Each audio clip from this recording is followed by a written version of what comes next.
Hello, cinefans. I'm Kendall Kruver, and this is Watching Classic Movies. My guest is Nat Segaloff, author of The Exorcist Legacy, 50 Years of Fear. Nat is uniquely qualified to write about this controversial classic. As a publicist working for the film, he was standing guard outside the auditorium doors for the first press screening. He knew the film's director, William Friedkin, and wrote his authorized biography, and he also knew Exorcist novelist and screenwriter William Peter Blatty. We talked about the various versions and sequels of The Exorcist, the women who were integral to the creation and execution of the story, and how, while nothing can match the original film, the movies it inspired have a lot to offer. Welcome, Nat. It's so great to have you back on the show again. Thank you. It's good to be here again. So here we are a year after the publishing of The Exorcist Legacy, 50 Years of Fear. And, a lot has happened. We've even had a new major Exorcist movie. But I want to start with something really interesting that you wrote in the beginning of this book, that you were attempting to write the film's history without the benefit of hindsight, which is, of course, difficult with such a famous film. So what was your approach to doing that? It involved a kind of a memory, even a sense memory, writing about a film as it was when it came out, rather than with the perspective of history. Because I was fortunate enough to be one of the publicists working on The Exorcist on a local level, I have actual gut feelings about it. I was literally the red-headed stepchild locked out of the screening when it was being shown the first time. It was a press screening the day before opening in 1973. Of course, the day before opening in 1973 was Christmas Day, and I was the one stationed in the lobby of the theater to try to keep anybody but the press from coming in to see the movie. And so I didn't see The Exorcist for several days because it was crowded. I'd heard things that were going on the screen, and I rushed in to see what they were, but I was too late to catch them, so I had to go back out again. And that's a kind of a visceral memory of hearing something like a little child trying to go to sleep at night while the grown-ups are having a cocktail party in the other room. You kind of hear mumbled voices, but you're not old enough to know what they mean. Well, I was much older than the infant, but I had the same experience with The Exorcist. So how did it compare once you got into the theater, like what you heard out there, and once you got in the auditorium? What was the difference? I had read the book The Exorcist by William Peter Blatty beforehand, so nothing in the film surprised me in terms of plot, but in terms of execution, they certainly did. And like everybody else in Western civilization, the arteriogram sequence made me look at my feet instead of the screen. But everything else I was pretty much ready for. I've heard that was the real horror for a lot of people. It certainly was for me. When Reagan has a needle inserted deep into her neck and they pull out the stopper and the blood shoots out, then they take all these pictures. You see, that's the only real thing in the film that audiences in general can relate to. We don't usually run across possession in our normal daily lives, but we certainly do getting a shot from the doctor or having blood drawn or whatever. And that is the point at which most people ran screaming out of the theater and losing breakfast in the carpet. Yeah, that's so interesting.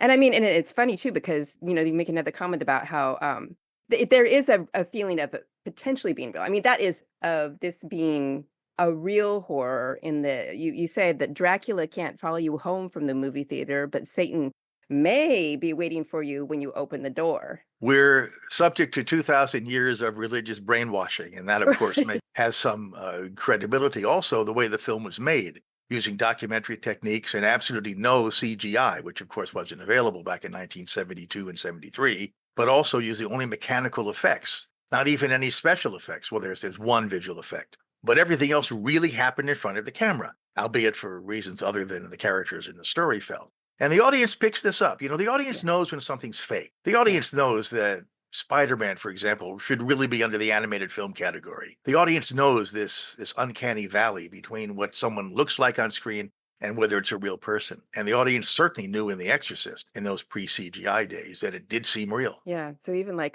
for me, not being a Catholic, because I heard that it was more profound effect for people who were Catholic or deeply religious. It was more the feeling of this happening to your kid or being the kid. That's the thing that was most powerful. Yeah. In fact, we mentioned a moment ago about people running out of the theater. The people who ran out of the theater were mostly men. Women stayed because women understood what it's like to have a child in jeopardy. Yeah. For me, as a mother, it was a different experience.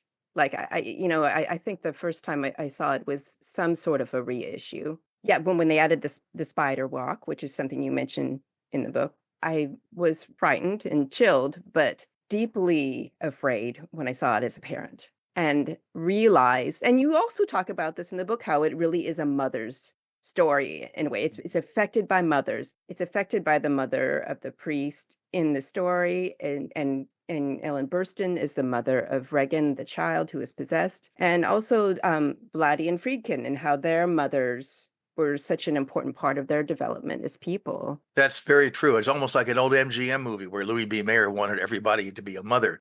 This has three mothers in it. And in fact, the personal relationship between Ellen Burstyn and Linda Blair was so intense and so mutually comforting that I think that comes across on screen too. It was really the one thing about the new version with Leslie Odom, which, it ran right through me. I didn't know why it needed to exist. Respect to the makers for really, they really tried to respect the source material. But the one thing that really stuck with me, besides just appreciating the performers, was the, spoiler, I guess, that you have a reunion of Linda Blair and Ellen Burstyn in the end. I guess everything's spoiled now anyway.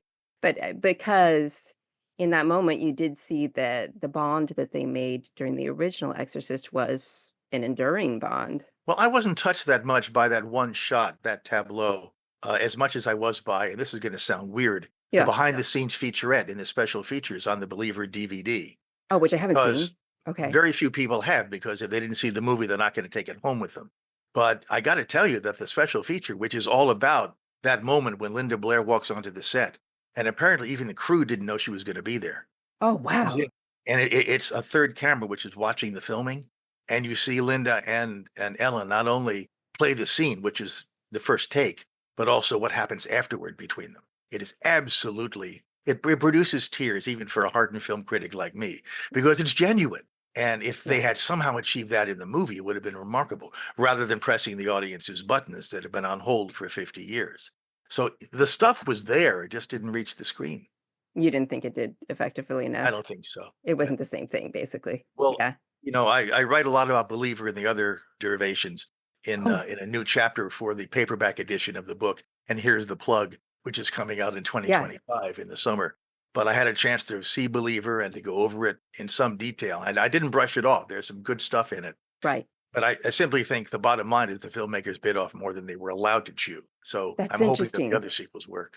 Because I did feel the intent so strongly. And there were elements to it that I really enjoyed. But yeah, it just didn't do it for me. The thing is, I mean, this film has had so many different offshoots over the years. And they all have things that are intriguing to me. But you just have to go with the baseline. And nothing is going to even come close to matching the original because of all the feeling that went into that and how that's rooted in real feelings about family.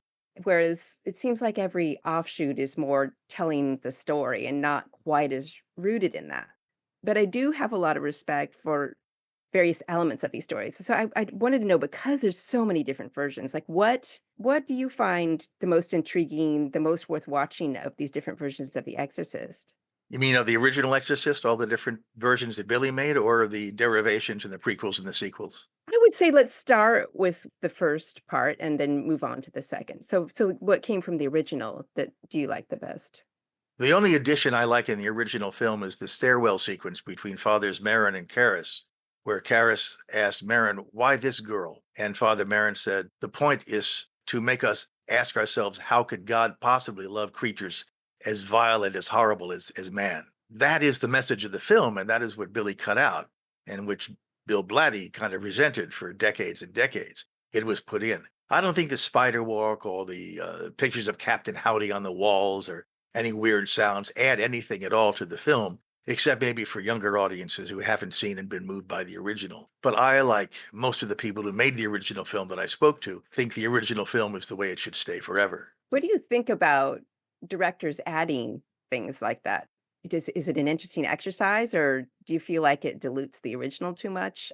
If the director adds something that was purposely cut out by the producer and should be put back in, I think that's completely valid. In fact, I did some investigation of this many, many years ago for a magazine.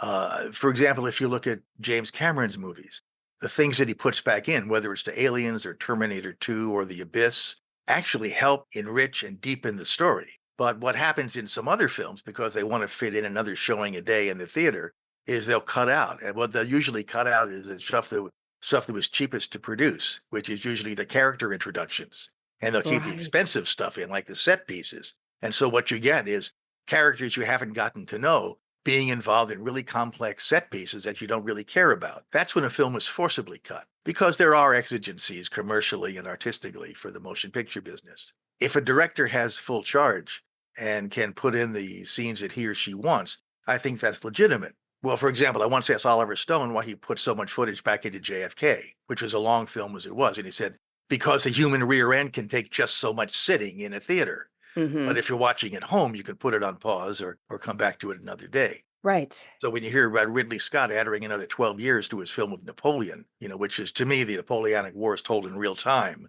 that's something I think I'll avoid. Yeah. Okay, so moving on. So now we're talking kind of sequels and remakes and television shows. Is there anything that intrigues you of what happened after the original film in all its different versions? Well, the thing about Heretic Exorcist 2 is like Fight Club. You don't talk about the Heretic Exorcist 2. It just was made by the wrong person for the wrong reasons. It was a deal picture, and John Borman, who is marginally capable of telling a story anyway, really shouldn't have made a film that he himself, when he was offered the original, said shouldn't have been made. So let's leave him to his oeuvre. As far as the other two that came out, well, let's take a stop at Exorcist 3, which William Peter Blatty himself made, which is an extraordinary film, but which was ordered recut and reshot in large measure by the studio, who had by then bought the rights to the franchise. If you see the original cut, which was kind of cobbled together from outtakes and VHS screeners, which was called Legion, which was the version that Blatty actually did try to make, and it's only available on the Blu-ray for Exorcist 3. It's a little confusing at times because of the variance in quality, but it's an extraordinary film that actually does the job and tells a good story about what happened to Father Karras and what happened after that to Lieutenant Kinderman. But that was kind of washed up, but it's still Exorcist 1 and Exorcist 3 are really the best ones. When you get into the other versions, the one that Rennie Harlin made, which was called The Exorcist in the Beginning, or The Beginning of the Exorcist, and the one that Paul Schrader had shot first, but which Rennie Harlin reshot, which is called Dominion, those really show too many hands in what was going on. Although I think Paul Schrader's Dominion, which was written by William Wisher, has been maligned somewhat because it really does have a religious background and some interesting things in it.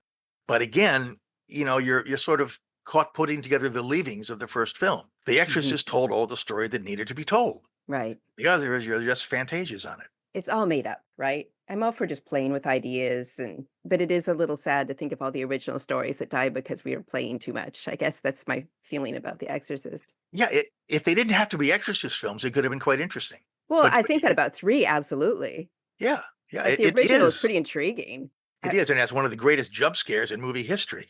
Oh, that's why I watched it. God. Years ago on Twitter, somebody had posted a shot, and I said, "Oh, do I need to see this?" And he told me, "You need to see it because of another scene, and I'm not going to tell you what it is, but you pay attention." I know. Like The Sixth Sense is one of those films where you don't tell people the secret, and it's great. And I haven't seen the Legion version, and I would really like to now, based on what you've seen. It's such an unusual film. I mean, there's this kind of dream sequence, and suddenly there's Fabio, as an angel. I mean, it just throws in all these things, but then you have these sustained. Brad Dourif, is he the most underrated actor? He just. And when you see him in Legion, he's absolutely captivating. Okay. Oh, yeah. God. Well, as I go into in the book, and I don't want to dwell on it here, Jason Miller wasn't available, shall we say, to do the film originally, but then later he became available and they decided to stick him in. Instead, in the first film, they introduced Nicol Williamson in an absolutely extraneous plot, but it involves an exorcism. And so they had to stick something in, but it has nothing at all to do with the original story or the film. Yeah. Talking about, actors moving forward through different versions, and oh gosh, am I going to forget the name now? The Ninth Configuration. Oh, yeah. I can't call it an oddity exactly, but it's just interesting how it fits into it. It's something that I would actually recommend to people who have seen The Exorcist and liked it. Just a different thing, but I thought it was so interesting. What's your take on The Ninth Configuration? It's a very screwy drama. Right. Mark Kermode, the British critic who thinks The Exorcist is the greatest film ever made, we've had discussions about this, says that this is part of William Peter Blatty's trilogy of faith, The Exorcist, Legion, and the Ninth Configuration.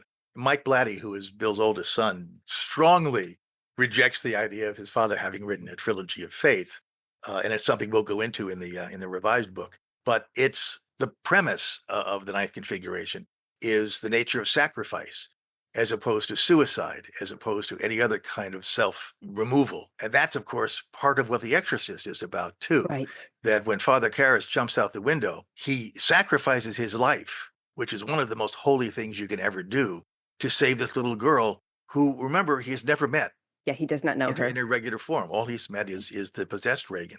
Yeah. And the same kind of thing happens in the Ninth Configuration when someone gives his life for a purpose, which was greater than just what they were talking about. Now, I'm not suggesting go out and kill yourself for somebody, but yeah, it shows that Blatty was really writing holy books and right. clothed them as thrillers. I have to mention, I was able to appreciate The Exorcist as an audiobook with him narrating it. And it really made the story different to have him telling the story compared to reading it. I think it's kind of rare for somebody to be able to direct their story, to be able to tell their story. And I think he really does, it the job. I recommend this to anyone interested in checking out the novel. Yes. I hate to say this, I think it's even been posted somewhere, or was for a while. Bill Blatty, with his blue eyes and his soft voice, was one of the most charismatic, moving people I've ever had the privilege of spending time with. I mean, you were with him. He wasn't like a priest. He was like a great uncle who gave the impression of really caring about you and everything about you. He made you a ham sandwich even. Yes, he was a mensch, a Lebanese mensch. Yeah. I love that story in your book, how you were meeting and talking, and he had the cover of his book, The Legion, and he signed it for you, but he took out the picture. So of course, immediately I go to look up the picture and I saw, oh, he's right. This is a cheesy ass picture. He was wonderful. So you, as you say, have met and had significant conversations with Blatty, and you also had met Friedkin and even written a biography of him. He approved of that biography. Is that correct? Yeah, he was amazing. Billy, who didn't care what he said about anybody else, didn't care what anybody said about him. But he gave me free rein to write whatever I wanted to research whatever I wanted to. And he didn't have final cut. And he was just very generous. It happened to be my first book. So the fact that this fellow would have faith in somebody who had never written a book before was an extraordinary compliment to me. And it was a privilege to write it. I mean, I think that maybe he's put it best that he seems like just a terribly honest person, and that he wouldn't let anything get in the way of that. And that as much as people who knew him and worked with him could find it difficult, they mostly really appreciate what comes out of a fully honest person who will just get it done and cares about the work. Billy wasn't a saint. Far from it. He was honest to a fault, and you can take every word in that phrase and apply it to him. At the same time, he didn't suffer fools. He had trust in people. And if you showed your worthiness to him, he would return it. He was a good friend. And, I miss him all the time. Yeah. So now part of that was, I was thinking about, there was a Shudder special about cursed films. I believe in the book, you don't really see The Exorcist as being a cursed film. Like all that, because all of that seems to be, I'm thinking about my past month as a middle-aged person, knowing people on both sides of life and having disasters happening. Like, well, plenty of things like that happened just recently, just to people I know, like things happen all the time. But nevertheless, it was an interesting program because it had a good interview with Linda Blair in it, and her talking about how she found Friedkin to be a genius despite it all. But it just also got me to thinking about how this really is a women's film. Like, she's limited in what she can do because it's appliances and all of that. And I really, my love for Blair as an actress has more to do with her genre work when she really got to be out there doing it and being the star. But I'm in a very long way coming to Ellen Burstyn because, as I mentioned before in our last talk, we were talking about opportunities for actresses in the 70s, and I kind of said that there weren't so much. And then I think, more talking about the kind of macho dudes were directing, dudes were running things. But actually, the 70s was a really fantastic time for actresses. And I'm going to share some of the names that you put in your notes of the book. We've got Diane Keaton, Jane Fonda, Liv Ullmann, Faye Dunaway, Meryl Streep, Sally Field, Jill Clayburgh, Sissy Spacek, and then we've got Burstyn in this absolute showstopper role. Now you had spoken to Burstyn as well? Is that Yes, yes. okay? So tell me about her view of The Exorcist. It was kind of perfunctory about The Exorcist. I was more interested in talking to her about a film called Resurrection and about her own spirituality. Really? I'd wanted to talk about The Exorcist, but when you connect with someone like Ellen Burstyn, who exudes such confidence in spiritualism, you kind of get distracted. I'm not Yeah. affected by most stars, but I respected her so much going in that I mean, maybe we got sidetracked a little. We wanted to talk about the curse. We wanted to talk about the various strange things that happened. And she was convinced that there was some kind of a curse That's on the right. She film, and it was, had to wasn't do she? with a series of prayers and spiritual commentary that she had put on an audio cassette that was stolen at some point during the production. But, one of the characteristics of the human being and of our brains is that we make connections between things. It's kind of a curse, if you will, that the human brain has of trying to make things make sense. If we can't have them make sense in front of us by seeing them, we'll invent something like God to have it make sense that way. And what happens with the curse of The Exorcist is that over the period of 2.5 years, 1,000 people may have been involved on all levels. Something's going to happen to somebody somewhere along the line. And if you start linking these things up into continuity, you're convinced that there's a curse, when in fact, if you'll pardon the technical expression, shit happens. Right. And the publicity end of the curse was, of course, very helpful, but it really wasn't history. Yeah. And I think kind of maybe making a little connection between actresses and spirituality, I have got to talk about Shirley MacLaine. So was she really an inspiration in the Kind of. She writing was of Bill. Yeah, she was Bill's neighbor. And I got to interview Shirley MacLaine years ago. She'd made a film called Madame Susatska. I've met her a couple of times since then, just perfunctory, hello, hello. But I had spent about half an hour with her, and we talked about that other film, and only briefly about The Exorcist, which is when she claims that Bill Blatty took a picture of her daughter Scotchy, and that's what's on Right. the cover of which isn't the case at all. But the thing you notice dealing with someone like Shirley MacLaine and a few other people, some people are different. Shirley MacLaine, like Ellen Burstyn, has this aura about her. And I don't mean, telekinetic aura. I mean, there's something about her. She is different. You want to believe everything she says, even if she was in a previous life. She's one of these people. And I asked her, you are special. Don't you have to kind of watch out for that, because you could become a guru or televangelist? And she says, yes, I'm aware of that. You don't want to go there. And so not only the talent, but the self-awareness comes together in this wonderful woman. And I do remember the story that Albert Brooks ran into Shirley MacLaine at a supermarket once in Los Angeles and said, excuse me, don't you owe me money from previous life? I'm sure that makes sense. But to get back to your original subject of women's roles, yeah, during the 1970s, the women's movement inspired a lot of men in Hollywood to think that there was a market out there. And so they hired a number of female production executives and installed them very firmly under the glass ceiling and had them vet certain ideas that went through. The star system was only a vestige at that point, but I should point out that when it came for her, that is Ellen Burstyn, to make the movie Alice Doesn't Live Here Anymore, it was she who approved Martin Scorsese to direct it, not the other way around, because Marty had only made Mean Streets and a couple of independent films earlier, but Burstyn felt a connection with him, and so she gave a big boost to him and his career, and it was clear that he did a good job because she won the Academy Award for it. So yeah, when women were put in charge, they knew what they wanted. Yeah. Whether it's Cher or Ellen Burstyn or Jane Fonda. I mean, Jane was there from the beginning about these kind of things when she was able to get emancipated from Roger Vadim. So the power's been there, the wisdom has been there, but the production executives haven't always been there. You make a good point about the power too, that they've always had it, and when they've been able to wield it, it's been something like helping to launch Scorsese a little bit more. Because I'd always thought of that as a Corman thing, but what you're Well, he did talking with about, Boxcar Bertha, but it was Ellen who approved Marty for a studio film. And that film is a completely different world and is pushing him more towards what he would ultimately do. It's, there are various steps, of course, and they're all important, but I see that's a revelation to me. I didn't know that story. That's really interesting. Yeah. And I agree that, I mean, having seen Shirley MacLaine be interviewed, I agree that she just has this, let me sign up for your newsletter kind of. It was never really seriously considered for her to be in The Exorcist.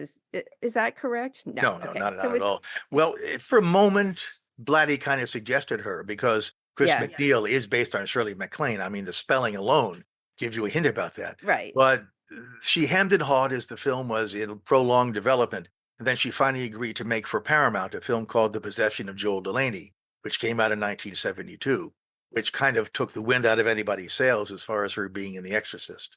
Yeah. Okay. So you really don't also think that that cover from The Exorcist was her daughter? Not unless her daughter looks like something out of Lord of the Rings.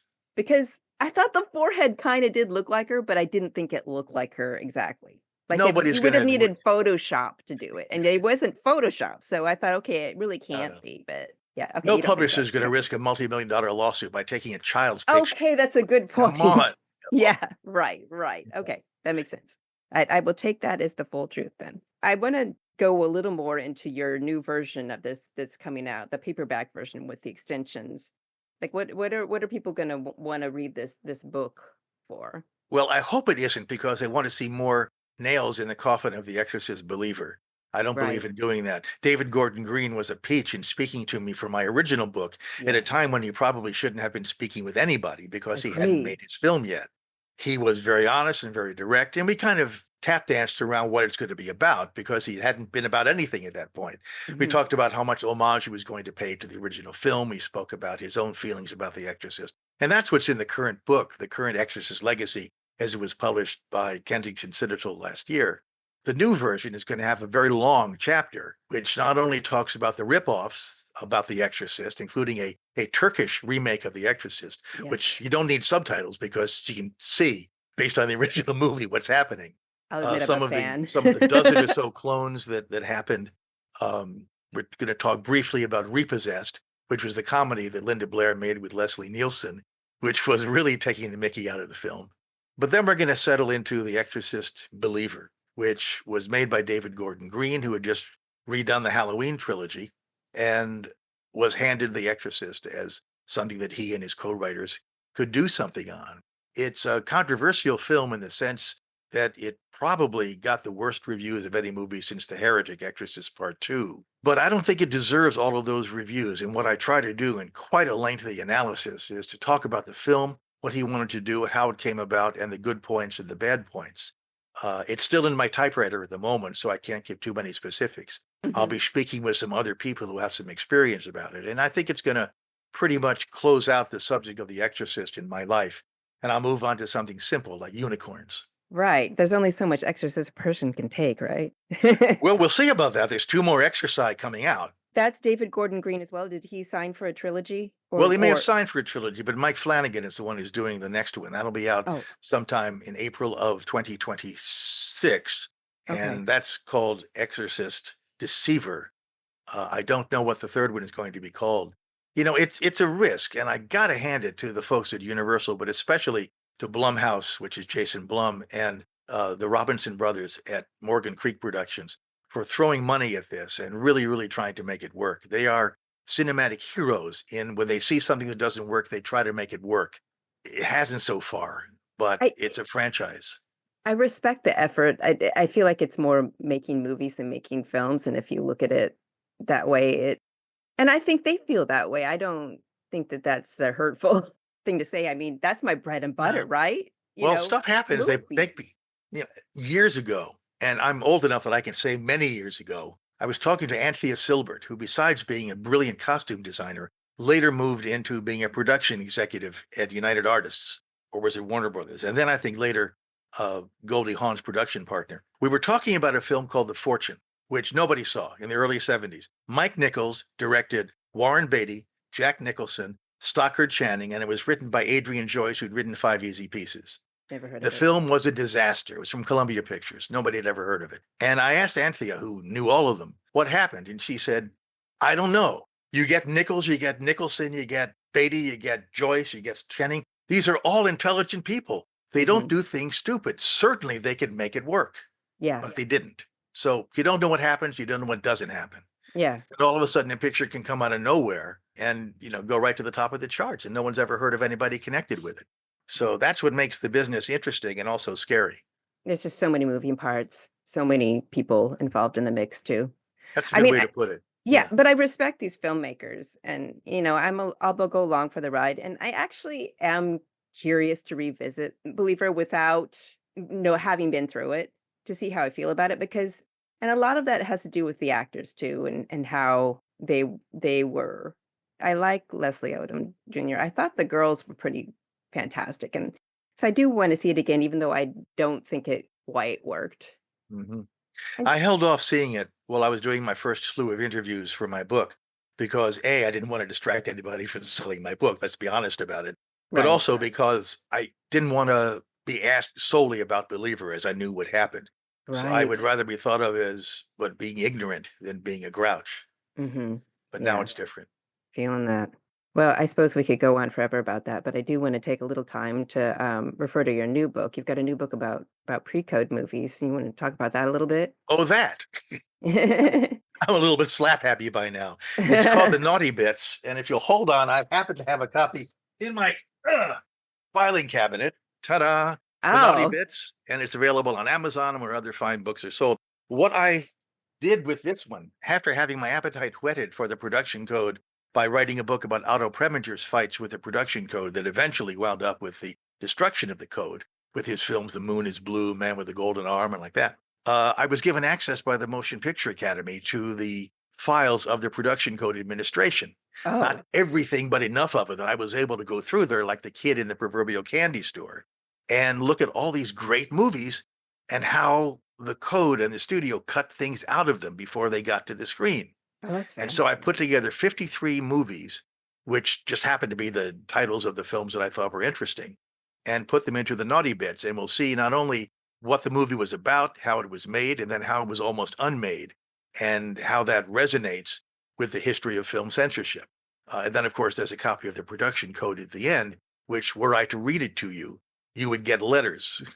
So what I'm saying is that the production code was really the first woke organization in America Right. in the days when they were truly concerned about people's feelings rather than being afraid to leave the house. Right. So Right. it's about films like Gone with the Wind and The Ten Commandments and The Sound of Music, just to say, name some on one end, but also pictures like Casablanca and These Three or The Children's Hour, Convention City, the most scurrilous film ever made. All Would these love to see films that.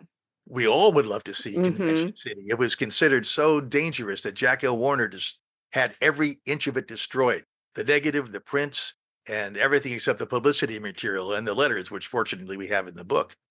It's a Still kind of hoping a it's somewhere, but well, maybe somewhere in Eastern Europe, because when you release films, they played out all the cities and then they went to the far off territories like Alaska or Oregon or Teaneck. And then they would go sometimes to foreign distributors. And when the films were returned, some of them weren't. Some of them, it was too expensive to mail them back. So they just buried them somewhere behind the theater. I mean, I'm just which hoping is it's true. gonna Yeah, be excavated someday. we can So many hope. great things have over the years, right? I can still hope, right? I don't know. There was a We'll whole see. trove. Where was it? In either Alaska or someplace where they were tearing down a movie theater that had been around for decades, and they found in the filled dirt behind it tens and dozens of nitrate prints that had been preserved in the cold. Yeah, And those are now, I think, the Academy and Lobster Films are restoring them. the perfect But the conditions. Naughty Bits is actually a fun read, and I Yeah. made the chapters very short, so you can take it into the bathroom with you and do Yeah. one chapter for a visit. And I It's gotta a say, it was light read, a light read. Yeah. very late. It was fun to write and a lot of fun to read because it's amazing the things you weren't allowed to see or hear in Yeah. some of the greatest movies ever made. I like the pre-code where there actually was a little bit of code, 30 to 34. So it's interesting to think about going back. So yeah, it sounds Yeah. like something to check out. Well, Nat, it was a real pleasure to talk to you again. I love how your experience and your writing and research skills come together to make such fascinating and interesting books. So appreciate your time. Thank you so much, Kendall, for this opportunity and especially for your knowledgeable questions because you wouldn't believe. Maybe you would, but I really appreciate going into this, especially the area of women in film. And I think it deserves much greater study and a lot of excavation for what was really going on in the 1970s. Oh, it's Maybe you terrible should and write horrible. that book. Right. Maybe I should. Thank you, Nat. Thanks. To learn more about Nat's many fascinating film books, go to watchingclassicmovies.com. If you're enjoying the show, please rate and review wherever you listen. Thank you for your support. This is Kendall Groover, watching classic movies. Until next time.